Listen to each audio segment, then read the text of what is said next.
আসসালামু আলাইকুম এভরিওয়ান। আজকে আমি তৈরি করব চিকেন বিরিয়ানি। আমার খুবই পছন্দের একটি খাবার এবং খুব সহজভাবে আমি আজকে চিকেন বিরিয়ানিটা তৈরি করব একদম সম্পূর্ণ ঘরোয়া মশলা দিয়ে।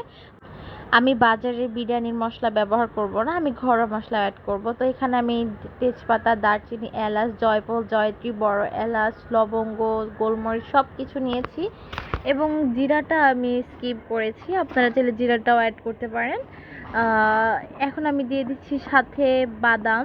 বাদামটা দিলে একটু বিরিয়ানি গ্রেভিটা ভালো হয়, খেতেও ভালো লাগে। আর আগে থেকে আমি একটু বেরেস্তা করে নিয়েছি, এটাও আমি একসাথে ব্লেন্ড করে নিব। আর সাথে দিয়ে দিচ্ছি একটু কাঁচা পেঁয়াজ কুচি, একটু গ্রেভিটা ভালো হবে। এখন দেখেন ব্লেন্ড করার পর এমন একটা স্টিকি স্টিকি হয়েছে। বাস এটা আমি এক সাইডে রেখে দিচ্ছি। আর এখন আমি কড়াইতে 1 কাপের মতো তেল দিব। 1 কাপ থেকেও একটু কমই দিয়েছি। এখন আমি গোটা গরম মশলাগুলো দিয়ে দিচ্ছি। আমি এখন দিয়ে দিচ্ছি পেঁয়াজ কুচি। আমি কিন্তু পরে আবার তেল অ্যাড করব, তার জন্য আমি টোটালি বলেছিলাম যে আমি 1 কাপের থেকে একটু কম তেল নিয়েছি। তারপর আমি দিয়ে দিচ্ছি লবণ।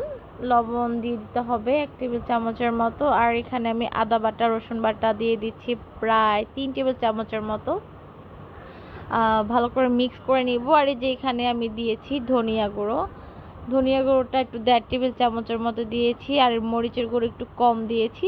মরিচের গুঁড়োটা একটু বেশি দিলে কি হয়, বিরিয়ানির যে একটা অথেন্টিক কালার সেটা চেঞ্জ হয়ে যায়, লাল লাল ভাব চলে আসে। তো আমি একটু কমই দিয়েছি। আর এখন আমি দিয়ে দিচ্ছি চিকেনটা আমি ভালো করে দিয়ে মশলাটা কষিয়ে নিব। আর আমি যে পেস্টটা তৈরি করেছি ওটা আমি সম্পূর্ণটা দিয়ে দিব। ভালো করে আমি মিক্স করে নিচ্ছি। আর আমি চুলার আঁচটা কমিয়ে রেখেছি, না হলে আমার যে মশলাটা ওগুলি পুড়ে যেতে পারে। আর একটুখানি পানি অ্যাড করে দিলাম, ভালো করে কষিয়ে নিচ্ছি।